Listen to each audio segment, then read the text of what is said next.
നമസ്കാരം. വിഴിഞ്ഞം മെണിയൂരിൽ വിരമിച്ച ഫയർഫോഴ്സ് ഉദ്യോഗസ്ഥൻ ഗിൽബർട്ടിന്റെ വീട്ടിൽ നടന്ന മോഷണവുമായി ബന്ധപ്പെട്ട് പോലീസ് സ്ഥിരീകരണം പുറത്തുവന്നു. ആദ്യം 90 പവൻ സ്വർണം കവർന്നുവെന്നായിരുന്നു പ്രചരിച്ച വാർത്ത. എന്നാൽ അന്വേഷണത്തിൽ വെളിപ്പെട്ടത് 16.5 പവൻ സ്വർണവും 1 ലക്ഷം രൂപയുമാണ് നഷ്ടപ്പെട്ടതെന്നാണ്. ബുധനാഴ്ച രാവിലെയാണ് സംഭവം പുറത്തുവറിയുന്നത്. ഗിൽബർട്ടിന്റെ ഭാര്യ വിമലകുമാരിയുടെയും മകൻ ബെൻസിന്റെയും ആഭരണങ്ങൾ വീട്ടിൽ സൂക്ഷിച്ചിരുന്നു. ഇത് ഗിൽബർട്ടിന്റെ മുറിയിലെ അലമാരയിൽ ഉണ്ടായിരുന്ന 16.5 പവനാണ് മോഷ്ടാക്കളുടെ കൈവശമുള്ളത്.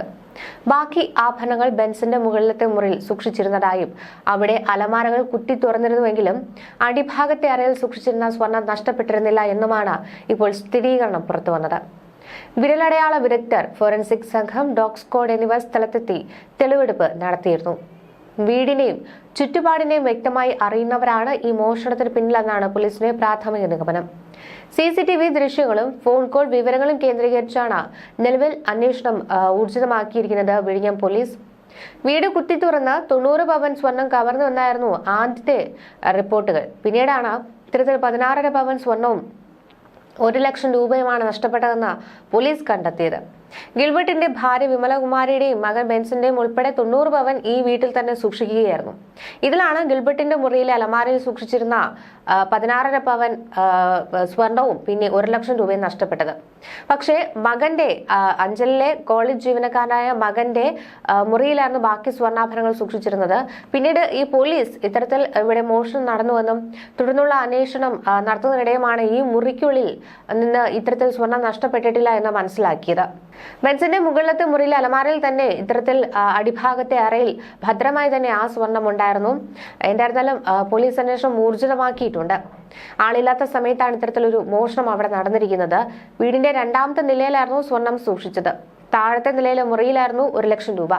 സഹോദരിയുടെ മകന്റെ മരണവുമായി ബന്ധപ്പെട്ട് തൊട്ടടുത്തുള്ള സഹോദരിയുടെ വീട്ടിലായിരുന്നു ഈ വീട്ടുകാർ രാത്രി ഉറങ്ങാൻ പോകുന്നത്. ഇത് കൃത്യമായി അറിയുന്ന ആൾക്കാർ തന്നെയാണ് ഇത്തരത്തിൽ മോഷണം നടത്തിയതെന്നാണ് വീട്ടുകാരും പറയുന്നത്. ഈ വീട്ടുകാർ രാവിലെ തിരിച്ചെത്തിയപ്പോൾ മുന്നിലെ വാതിൽ തുറന്ന നിലയിലായിരുന്നു. ഇതിനിടെ മറ്റൊരു സംഭവം പുറത്തു വരുന്നുണ്ട്. മോഷണം പോയ ഇന്നോവ കാറുമായി 4 പേരെ പോലീസ് പിടികൂടി. തിരുവനന്തപുരം കല്ലമ്പലത്താണ് ഇത്തരത്തിലൊരു സംഭവം റിപ്പോർട്ട് ചെയ്യുന്നത്. വാഹനത്തിനുള്ളിൽ നടത്തിയ പരിശോധനയിൽ MDMAയും ആയുധങ്ങളും കണ്ടെത്തി. വാഹനത്തിലുണ്ടായിരുന്ന നഗരൂർ വെള്ളലൂർ സ്വദേശിയായ അർജുൻ, തിരുവനന്തപുരം ഭീമാപ്പള്ളി സ്വദേശികളായ അരുൺ, അബ്ദുള്ള, വെട്ടുകാട് സ്വദേശി അനൂപ് എന്നിവരെയാണ് പോലീസ് അറസ്റ്റ് ചെയ്തത്. പ്രതികളെ ദേഹപരിശോധന നടത്തിയപ്പോഴാണ് 14 ഗ്രാം MDMA കണ്ടെത്തിയത് എന്നാണ് പോലീസ് അറിയിക്കുന്നത്.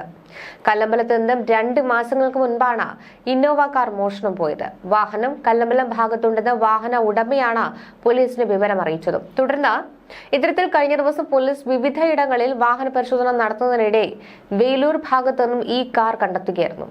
കാറിനുള്ളിൽ ഉണ്ടായിരുന്ന പ്രതികളെ പിടികൂടിയ പോലീസ് വാഹനം പരിശോധിച്ചപ്പോൾ വെട്ടുകത്തിയും കഠാരയും അടക്കമാണ് കണ്ടെത്തിയത്. പ്രതികളിൽ നിന്ന് MDMAയും കണ്ടെത്തിയതോടെ ഇവരെ കസ്റ്റഡിയിലെടുത്ത് സ്റ്റേഷനിലേക്ക് മാറ്റി. പിന്നീട് അറസ്റ്റും രേഖപ്പെടുത്തുകയായിരുന്നു. കേസിൽ 1, 2, 3 പ്രതികൾ നിരവധി കേസുകളിൽ പ്രതികളെന്നാണ് പോലീസ് പറയുന്നത്. വലിയതുറ, നെയ്യാറ്റിങ്കര പോലീസ് സ്റ്റേഷനുകളിൽ 1ാം പ്രതിയായ അർജുനെതിരെ കേസുകളുണ്ട്. 2ാം പ്രതിയായ അനൂപിനെതിരെ വലിയതുറ, കഠിനംകുളം പോലീസ് സ്റ്റേഷനുകളിലും കേസുകളുണ്ട്. 3ാം പ്രതിയായ മാടൻ അരുൺ എന്ന് വിളിക്കുന്ന അരുൺ വലിയതുറ സ്റ്റേഷനിലെ നിരവധി കേസുകളിലെ പ്രതിയെന്നാണ് പോലീസ് പറയുന്നത്. അറസ്റ്റിന് ശേഷം കോടതിയിൽ ഹാജരാക്കിയ പ്രതികളെ റിമാൻഡ് ചെയ്തു. പ്രതികളിൽ നിന്നും കണ്ടെത്തിയ MDMAയുടെ ഉറവിടം കണ്ടെത്താൻ അന്വേഷണം ആരംഭിച്ചിട്ടുണ്ട്. കൂടുതൽ അന്വേഷണത്തിനായി പ്രതികളെ കസ്റ്റഡിയിൽ വാങ്ങി ചോദ്യം ചെയ്യുമെന്ന് കല്ലമ്പലം പോലീസ് അറിയിച്ചു.